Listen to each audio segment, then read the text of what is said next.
This year, Southern California Edison has undertaken two industry-leading efforts regarding spent nuclear fuel storage.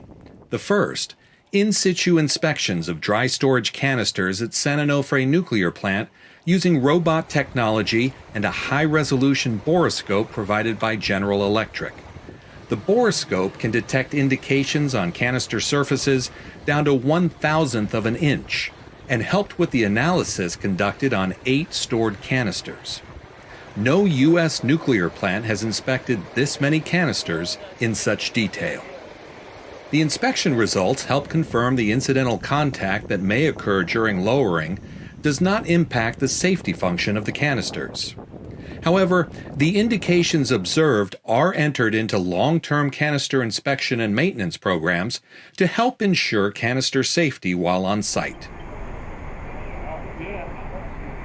The spent nuclear fuel canisters at Songs have a design life of 60 years and a service life of potentially 100 years or more. In the more than 30-year history of spent nuclear fuel storage in the U.S., there has never been a need to perform a repair on a canister in service. But now we know we can. A team from Edison traveled to South Dakota and joined representatives from VRC Metal Systems and Robotic Technologies of Tennessee at the VRC facility in Rapid City.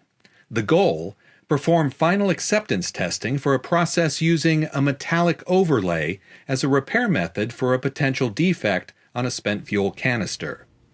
During the successful testing, the RTT robot delivered the metallic overlay tooling that applied a nickel coating to the canister wall replica.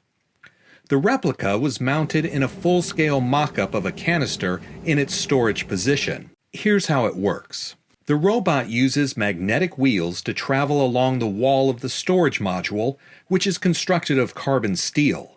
The nozzle is mounted on a movable arm.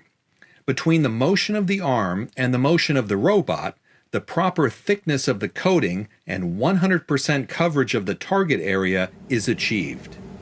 During an actual repair, a second robot would be deployed with a high-resolution camera to allow technicians to monitor the process. 4 Nuclear Regulatory Commission personnel witnessed this demonstration.